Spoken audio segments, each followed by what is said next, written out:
देखिए, आज से हम बायोलॉजी का क्वेश्चन स्टार्ट करने के लिए जा रहे हैं, जिसमें बायोलॉजी का क्वेश्चन हम वह क्वेश्चन देखेंगे जो पिछले विगत वर्ष में पूछा गया है।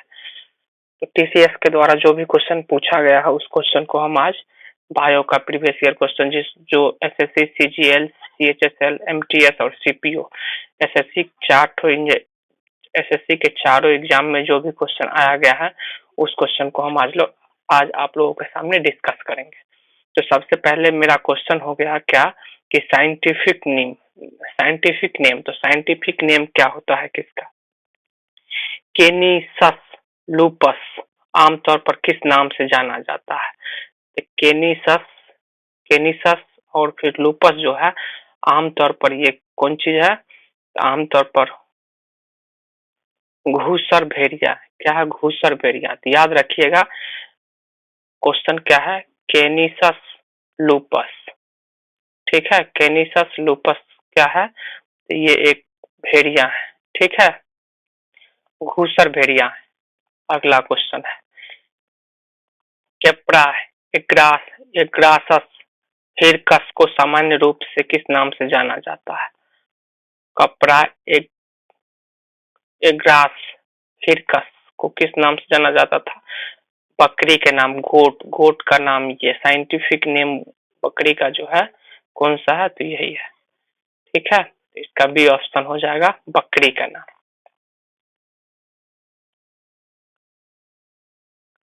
मेगाप्टेरा नोवेगली का सामान्य नाम क्या है? इसका सामान्य नाम क्या होगा सो देख लेते हैं।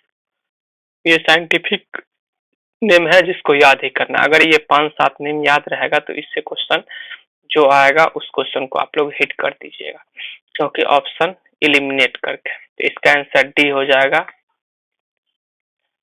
देखते हैं डी में क्या था। डी में ए बी सी डी, कुबर वाली हुएल। ठीक है, तो क्वेश्चन नंबर 4 हो चुका है। क्वेश्चन नंबर 5 में निम्नलिखित में से किस फूल का वनस्पति नाम नॉर्सिसस है? नॉर्सिसस जो है कौन सा फूल का नाम है? तो ये डेफोडिल फूल का जो नाम है नॉर्सिसस है। नॉर्सिसस फूल का डेफोडिल्स है। मेउमस प्यूमिला के वृक्ष का वनस्पति नाम है। तो मेलस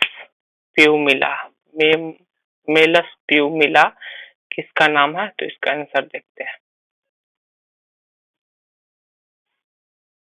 एप्पल मतलब सेब का नाम है। ठीक है, अगला क्वेश्चन हम लोग देखते हैं। सिट्रलस लेनेटस सिट्रल लेनेटस का वनस्पति नाम है। तो वाटरमेलन का तरबूजा का नाम हो गया। अगला क्वेश्चन बोस म्यूटस किसका वैज्ञानिक नाम है? तो क्या है? जंगली याक का बॉस म्यूटस।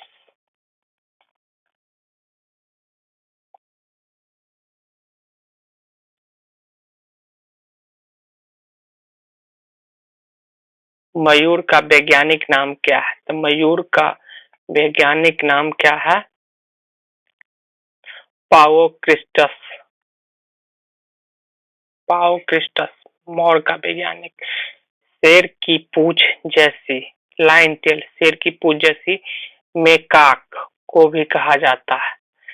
शेर की पूंछ जैसी मेकाक को भी कहा जाता है बिल्डर लंगूर।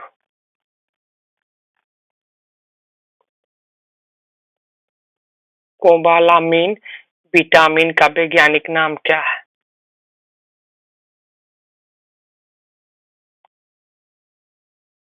C12 नाम है। जब भी कोबाल्ट आ जाएगा तो C12 भी होगा। ठीक है, आमतौर पर कोब जेली के किस नाम से जाना जाता है? आमतौर पर कोब जेली किस नाम से जाना जाता है? तो किस नाम से जाना जाता है? तो टीनोफोरा के नाम से जाना जाता है। न्यूट्रिशन और इन एनिमल में जो न्यूट्रिशन होता है उसके बारे में। निम्नलिखित में से किस में प्रति ग्राम प्रोटीन की मात्रा सबसे अधिक होती है? तो प्रोटीन की मात्रा सबसे अधिक सोयाबीन में होता है। ये क्वेश्चन बहुत बार पूछा गया है।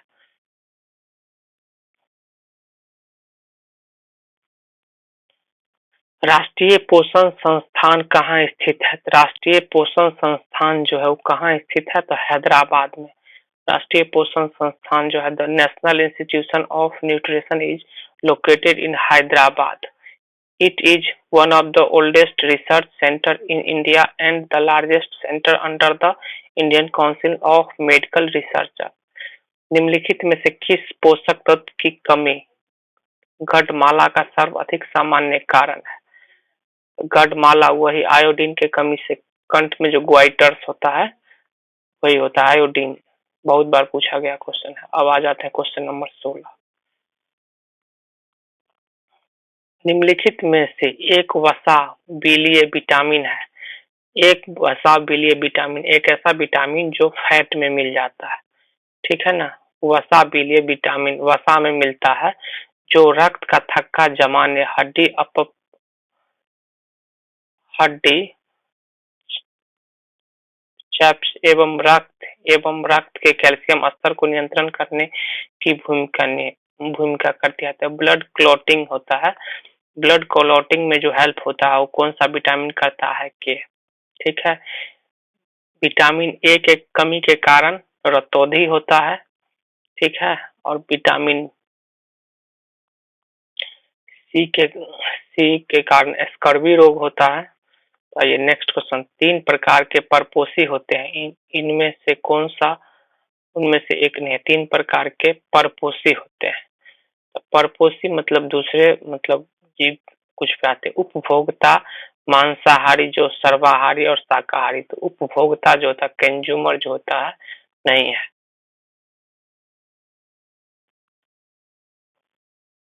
नेक्स्ट क्वेश्चन मेरा, सूर्य की उपस्थिति में हमारे शरीर के द्वारा किस विटामिन का निर्माण होता है?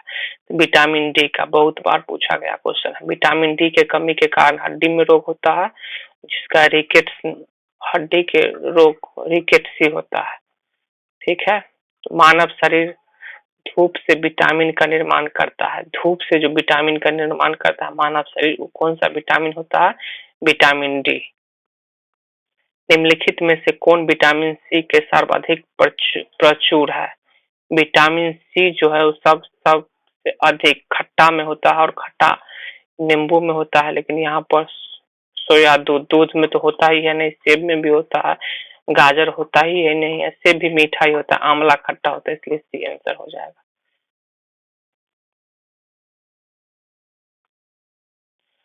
पोषण के सर्वपोषी रूप के लिए आवश्यक है।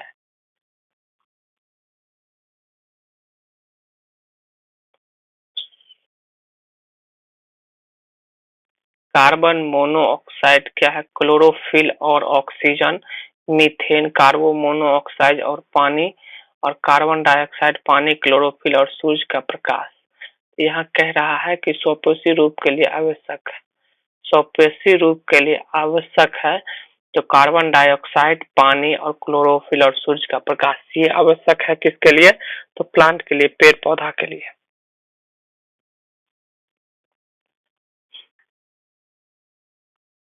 निम्नलिखित में से किस विटामिन का संबंध अस्थि अस्थि अस्थि सुस्थिरता से है? तो विटामिन डी का ही होगा, ठीक है। तो विटामिन डी कई बार क्वेश्चन, कितना क्वेश्चन का आंसर बन चुका है अभी तक। निम्नलिखित में से किस प्रकार के जीव में स्वपोषी पोषण पाया जाता है? स्वपोषी पोषण। निम्नलिखित में से किस प्रकार जीव में स्वपोषी पोषण पाया जाता है, खुद को जो ये करता है? तो कौन सा है? तो डी है, जीवाणु जो है डी हो जाएगा। नेक्स्ट, आमतौर पर प्रयोग किए जाने वाले विटामिन बी में कितने विटामिन सम्मिलित होते हैं? विटामिन बी में विटामिन 12 को होता है सम्मिलित, B12 तक होता है। इसका आंसर देख लेते हैं, यही पर दिया होगा आंसर, ए होगा। सॉरी, इसका आंसर ए दिया गया है। B complex is compose of 8 vitamin. इस क्वेश्चन को याद रखिएगा, हमसे भी गलती हो गया। आमतौर पर प्रयोग किए जाने वाले विटामिन बी सम्मिलित में कितने विटामिन सम्मिलित होते हैं? तो विटामिन बी में जो सम्मिलित होता है 8 विटामिन सम्मिलित होता है। और विटामिन कौन सा है? B complex is compose of 8 vitamin B1, B2, B3, B5, B6, B7, B9 और B8, B12, B9 और B12 तक है। नेक्स्ट क्वेश्चन,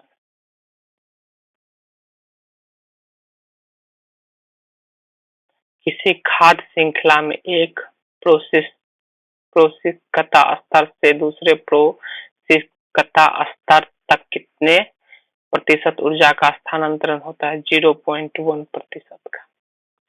0.1% का होता है।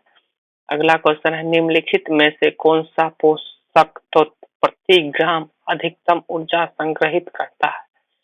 तो प्रति ग्राम ऊर्जा सबसे ज्यादा जो होता है वो फैट में होता है। प्रोटीन सोयाबीन में और फैट में ऊर्जा होता है। निम्नलिखित में से पानी में घुलनशील विटामिन का चयन करें। विटामिन सी जो है पानी में घुलनशील है। वाटर सोल्यूबल विटामिन जो है सी है और बी भी है।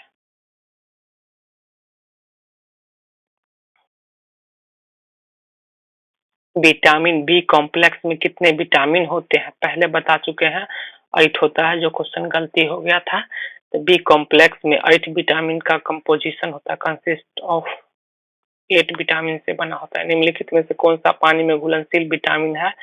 तो यहाँ पर विटामिन डी दे दिया गया है। पानी में घुलनशील विटामिन है तो विटामिन डी दिया गया है। प्रोटीन में कितने अमीनो एसिड से इकट्ठा किया जाता है? तो प्रोटीन में कितने अमीनो एसिड इकट्ठा किया जाता है? तो 20।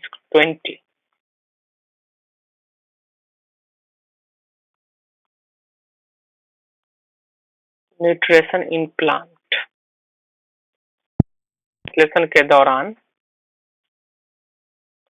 संश्लेषण के दौरान हरे पौधे सूरज के प्रकाश से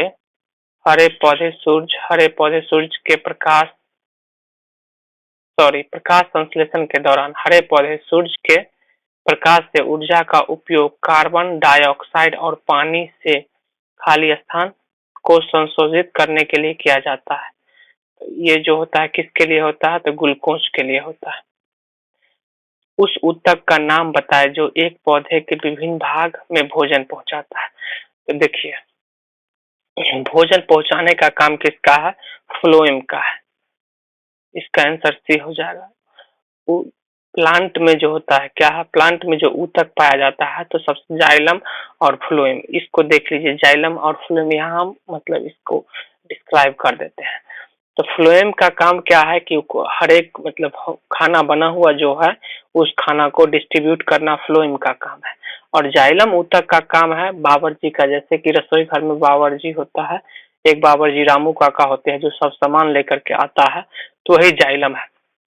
जाइलम का काम है जो भी जरूरत पोषक तत्व प्लांट को चाहिए खाना बनाने के लिए, उस सब काम जाइलम करता है। और फ्लोएम क्या करता है? डिस्ट्रीब्यूट करता है किसको? खाना को। ठीक है, तो समझ में आ गया होगा। तो ये आगे भी जाइलम वाला क्वेश्चन मिल जाएगा, वहां भी एक्सप्लेन हो जाएगा। ऐसे इतना बात ध्यान रखिए कि फ्लोएम का काम है खाना डिस्ट्रीब्यूट करना, और फ्लोएम और जाइलम का काम है खाना में जो भी सामग्री इंग्रेडिएंट यूज होगा उसका लाना पौधे तक, जड़ से जैसे कि लाया जाता है पानी। आइए नेक्स्ट क्वेश्चन देखिए, ग्लूकोज और प्रोटीन लिपिड्स या न्यूक्लिक एसिड जैसी घुलने वाली संक्राओं के बीच गैर संचय अभिक्रिया होती है। तो कौन सा है? ये इसका आंसर है ग्लाइकेशन होगा। नेक्स्ट है, प्रकाश संश्लेषण की प्रक्रिया खाली स्थान की मौजूदगी में होता है। प्रकाश संश्लेषण की प्रक्रिया किसकी मौजूदगी में? क्लोरोफॉर्म और सूरज की रोशनी में। क्लोरोफिल और सनलाइट के प्रेजेंस में क्या होता है? प्रकाश संश्लेषण की क्रिया होती है। यहाँ पे देख लीजिए नेक्स्ट क्वेश्चन, फ्लोएम पौधे में किस प्रकार के परिवहन के लिए जिम्मेदार है? तो अभी बता चुके थे फ्लोएम। फ्लोएम क्या करता है, एक बार अपने मुंह से बोलिएगा, फ्लोएम क्या करता है? फ्लोएम का काम है बावर्ची का खाना क्या करना है, खाना में जो सामान यूज होता है उसका परिवहन करना, मतलब लाना। ठीक है, तो खाद्य पदार्थ होगा, कार्बन डाइऑक्साइड, पानी और खनिज होगा। तो इसका क्या करना है, फूड के लिए काम करता है ये।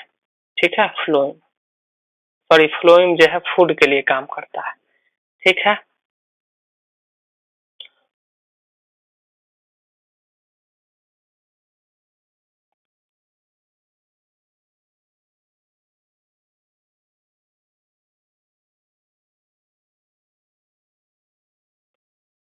फ्लोएम क्या करता है, फ्लोएम क्या करता है, ये समझ में आएगा फूड के लिए। तो यहाँ हम जाइलम मेरे दिमाग में आ गया, नहीं जाइलम नहीं, फ्लोएम। फ्लोएम फूड के लिए काम करता है, परिवहन का।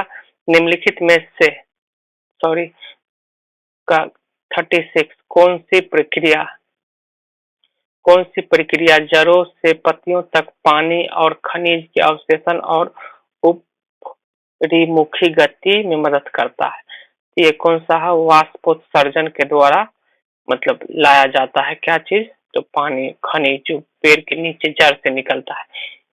जल एवं खनिज पदार्थ के जल से पत्ती तक ले जाने के लिए कौन सा पादप ऊतक जिम्मेदार है? तो ऊतक टिश्यू ऊतक जो बोला जाता है, तो कौन सा ऊतक है, तो जाइलम ऊतक है। पहले बता चुके हैं जाइलम ऊतक क्या काम है। इनमें से कौन सा ऊर्जा रूपांतरण है जो प्रकाश संश्लेषण नामक प्रक्रिया करता है? तो क्या करता है, इनमें से कौन सा ऊर्जा रूपांतरण है जो प्रकाश संश्लेषण, तो प्रकाश संश्लेषण में जो काम होता है वो क्या होता है,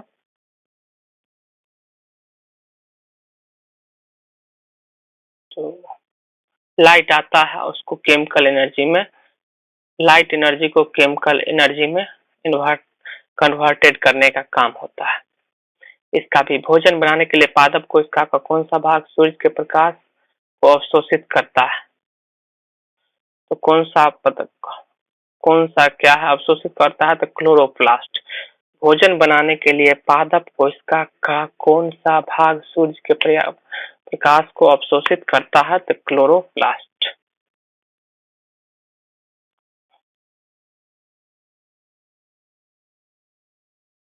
स्वपोषी जीवों की कार्बन और ऊर्जा संबंधी आवश्यकताओं की प्रक्रिया द्वारा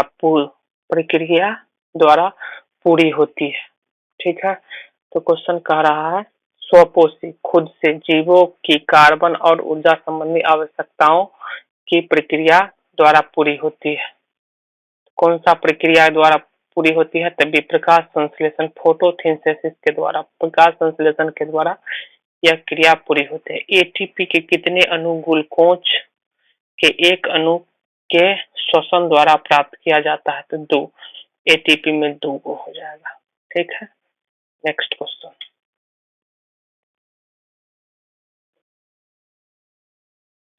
डिफिशियंसी एंड डिजीज, तो कौन सी कमी के कारण कौन सा रोग होता है? तो सबसे पहले ये बता देते हैं, विटामिन ए के कमी के कारण कौन सा रोग होता है, तो रतौंधी होता है। विटामिन बी के कमी के कारण देखिए आगे पता ही चल जाएगा। निम्नलिखित में कौन सा संक्रामक रोग है? संक्रामक रोग मतलब एक आदमी से दूसरे आदमी में हो सकता है, तो मधुमेह नहीं होगा, स्कर्वी नहीं होगा, दम्मा भी नहीं पड़ता, लेकिन खसरा मलेरिया जो होता है ये पड़ जाता है। और ये किसके कारण होता है, पानी के कारण होता है। खसरा मलेरिया जो होता है वायरस के कारण होता है। नेक्स्ट क्वेश्चन है, प्रकाश संश्लेषण के दौरान हरे पौधे सूर्य के प्रकाश से ऊर्जा का उपयोग कार्बन डाइऑक्साइड और पानी से ग्लूकोज होगा, पानी से ग्लूकोज का संश्लेषित करने के लिए करते हैं, तो इसका आंसर बी हो जाएगा। नेक्स्ट क्वेश्चन,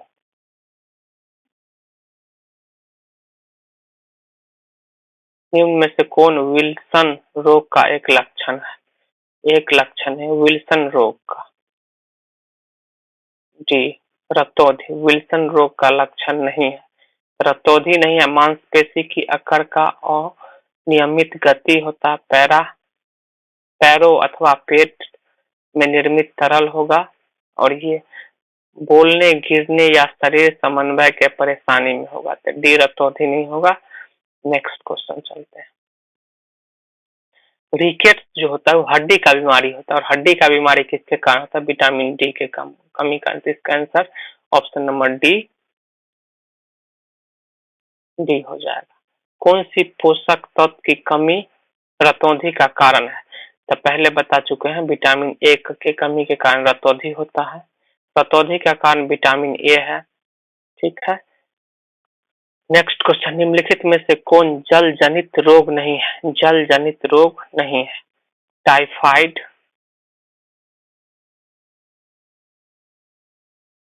कठमाला, हेपेटाइटिस जो है जल जनित नहीं है। हैजा जल जनित, हेपेटाइटिस जो है वो जल से नहीं मतलब बीमारी फैलता है। निम्नलिखित में से कौन एक जल जनित रोग नहीं है? जल जनित हेपेटाइटिस जल जनित रोग नहीं। आंसर सी हो जाएगा। रिपीटेड ही था।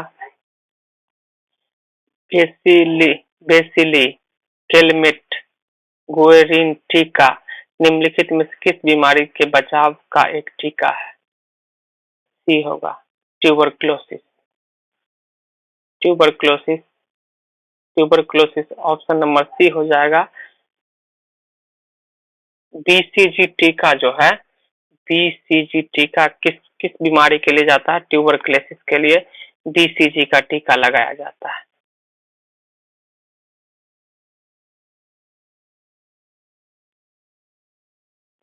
अस्थि सुशीरता बीमारी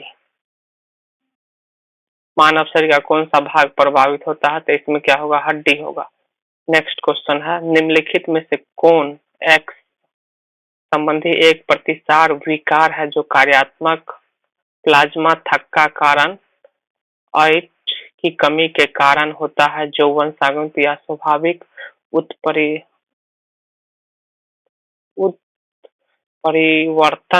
से उत्पन्न हो सकता है? इसका आंसर क्या होगा? डी हो जाएगा। Haemophilia A. Haemophilia A.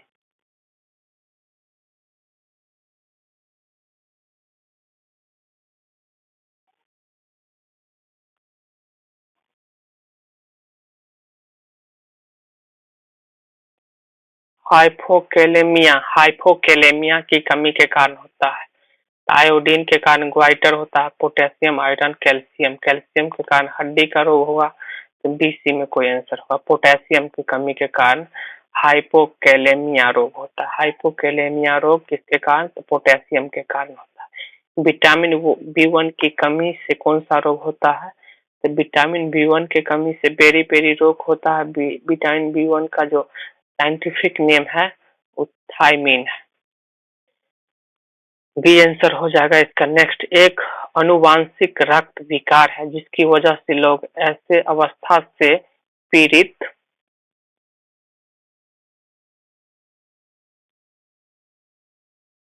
हो जाते हैं जिसमें वे हीमोग्लोबिन का निर्माण करने में सक्षम नहीं होते हैं। हीमोग्लोबिन का निर्माण सक्षम नहीं होता तो क्या है? थैलीसिस थैलीसीमिया होगा। नेक्स्ट, निम्नलिखित में से कौन मलेरिया वाहक है? मलेरिया वाहक जो है कौन सा है? एंडीज मच्छर। ए बी एनोफेलिज मच्छर, बटम मक्खी, पिस्सू।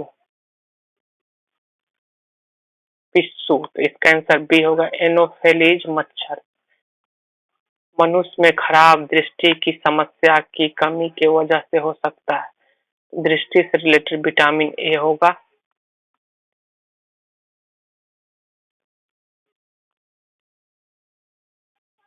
आमतौर पर प्रयोग में आने वाली दवा है जो दर्द का उपचार तथा उच्च शारीरिक तापमान को कम करने में सहायक हो सकता है। एक दवा आमतौर पर कौन सा दवा है जो दर्द में काम आता है? और इसमें आता है तो पैरासीटामोल ही है। ऑप्शन नंबर सी होगा। नेक्स्ट क्वेश्चन है, मधुमेह एक स्थिति है जिसमें कमी व्यक्ति के रक्त में का स्तर बेहद ऊंचा हो जाता है। मधुमेह में क्या होता है? ग्लूकोज बढ़ जाता है। ठीक है, बी आंसर होगा इसका।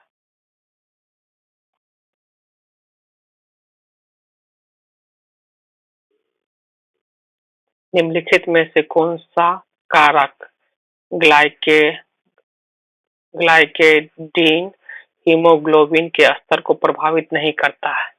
हीमोग्लोबिन के स्तर को प्रभावित नहीं करता है। मेमोरी लॉस जो है हीमोग्लोबिन के स्तर को प्रभावित नहीं करता है। निक्टोफोबिया, निक्टोफोबिया, फोबिया मतलब डर का भय होता है। निक्टोफोबिया रात के समय होता है, अंधेरा से डर। ऑप्शन बी आंसर हो जाएगा। बेरी बेरी, इससे पहले बेरी बेरी की कमी के कारण होता है, तो B1 के कारण बेरी बेरी रोग होता है। ये क्वेश्चन इससे पहले भी बता चुके हैं।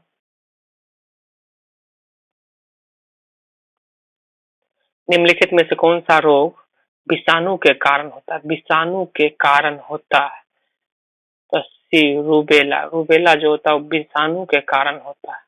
निम्नलिखित में से कौन सा रोग प्रोटीन की भारी कमी के कारण होता है? तो प्रोटीन का कमी जो होता है तो कौन सा रोग होता है? एनीमिया खूनी पहला है, परिगाभिक या विटामिन की कमी के कारण ये परिगाभिक ये होता है। एनीमिया जो होता है वो क्या होता है? खून की कमी एनीमिया होता है। और ग्वाइटर जो होता है, ग्वाइटर किसकी कमी के कारण? आयोडीन की कमी के कारण। नेक्स्ट क्वेश्चन, हेपेटाइटिस किसके कारण होता है? तो हेपेटाइटिस जो है वायरस के कारण होता है। हेपेटाइटिस वायरस के कारण होता है जो पानी के कारण बीमारी फैलता है। निम्नलिखित में से कौन सा एक संक्रामक रोग है? तो मलेरिया जो है वो संक्रामक रोग है। रोटा वायरस, रोटा वायरस टीके का उपयोग किस रोग से बचने के लिए किया जाता है? तो रोटा वायरस जो है कौन सा रोग से बचने के लिए किया जाता है? रोटा वायरस, रोटा वायरस जो है वो डायरिया से, रोटा वायरस किसके लिए? डायरिया के लिए होता है। रोटा वायरस डायरिया के लिए होता है। Next question,